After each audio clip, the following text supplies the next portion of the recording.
This is the HTC Evo 4G Complete LCD replacement. Let's begin by removing the battery door and the battery. Now you'll notice at the bottom right hand corner there is a memory card. We'll need to remove that. Now there are 6 screws located around the back housing. These are known as the Torx 5, also the T5.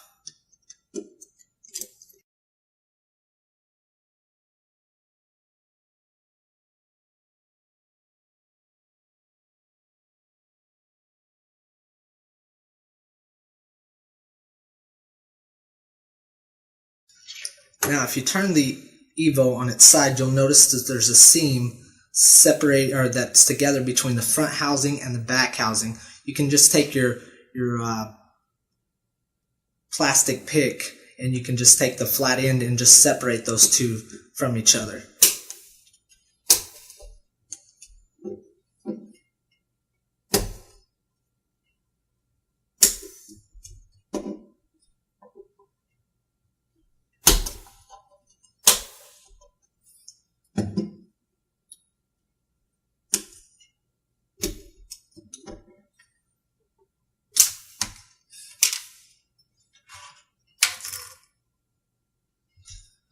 Now what we can do is take the IMEI shield and we can remove that from the back housing.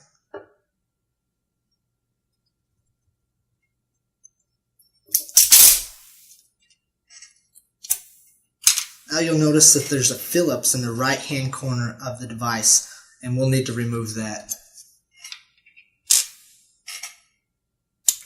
And that's a 00.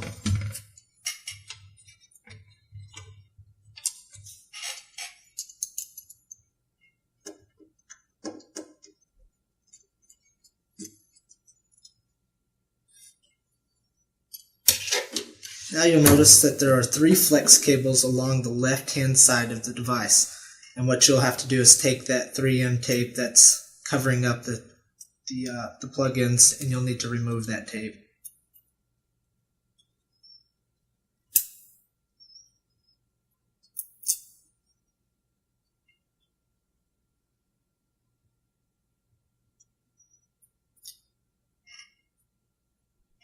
Now you'll notice that on the top flex connector that the device door will open from right to left, and the middle one will open from left to right, and then the bottom one will actually open from right to left as well. Now if you take and gently raise up the right hand side of the circuit board, you'll be able to take your finger and just lift underneath here the top front facing camera flex, and just make sure that it just unplugs from the actual plug-in, just like so. And a lot of times the LCD will actually come unplugged when you're actually unplugging the camera, and then the digitizer will just unplug by itself real easy. Now this is a crucial part of the repair. There are 2 types of LCDs that the Evo has. This is actually the large flex. Now you'll probably want to carry both of these screens so that you can have both of them in stock when the customer comes in, because you will not know what it is until the device is brought in to you. This is the large flex here, right here. And then this is the small flex here. And you can tell the difference in the two, but you'll have to identify that as you do the repair.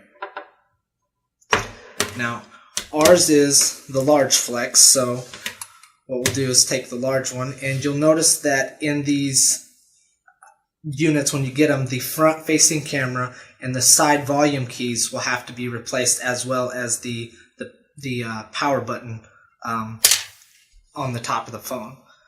Now when you're removing the front-facing camera from it, you'll want to grab as high up as you can possibly grab up on the flex so that you don't rip that front-facing camera, and just wiggle back and forth and it'll come loose as you're pulling. I'm not pulling very hard, just barely pulling, and the front-facing camera will come out just like so. And then we'll need to put that in. Also, the volume keys on the side will come out real easy as well, and then we'll just put those in as well.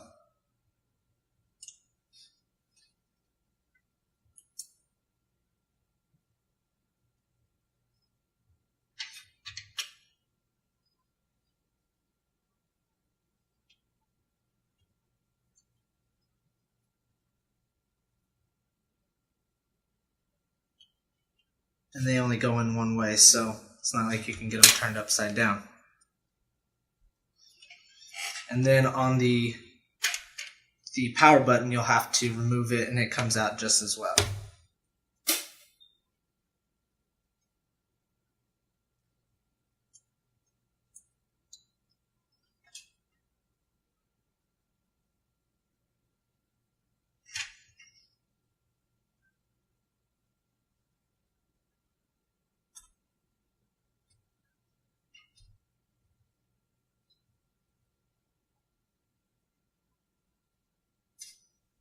Like so.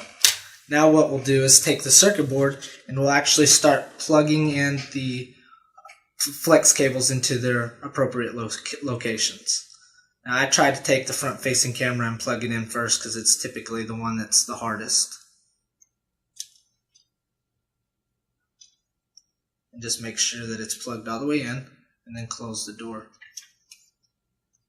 Now if that camera comes out, you can just place it back in like so. Now take and plug in the LCD at the bottom of the device.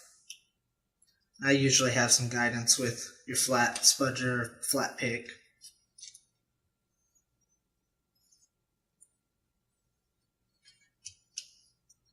You'll notice on the right and left hand side there's little tabs that you can help pull the LCD actually up to, or the LCD flex up to the plug-in, like so.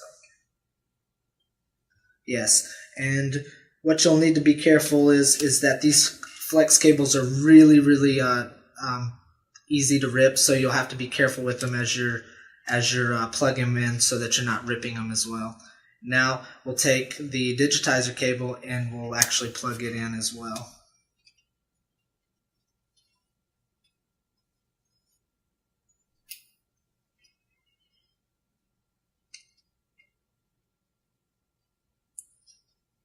Once it's plugged in, just close the doors.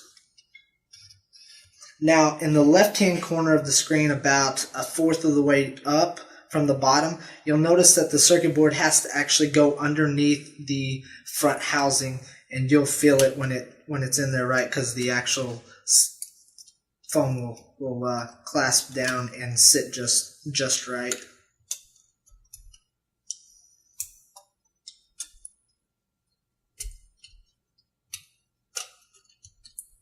Like so. Now we'll take and put the Phillips screw back in the top right hand corner.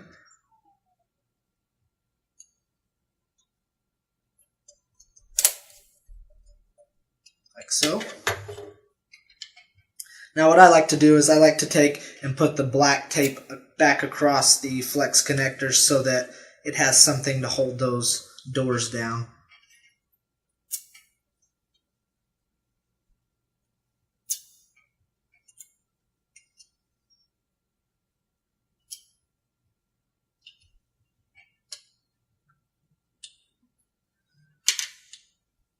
Now what we'll do is take and put the IMEI eye shield back on, and you'll notice that there's a cutout that you can line up in the bottom right hand corner here next to the actual memory card holder. You'll just want to make sure that that's lined up right.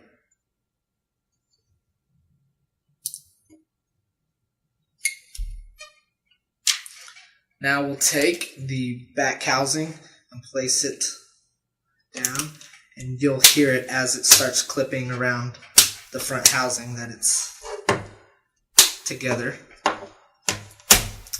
Then we'll take our Torx 5 screws that we just removed, put them back in their appropriate locations.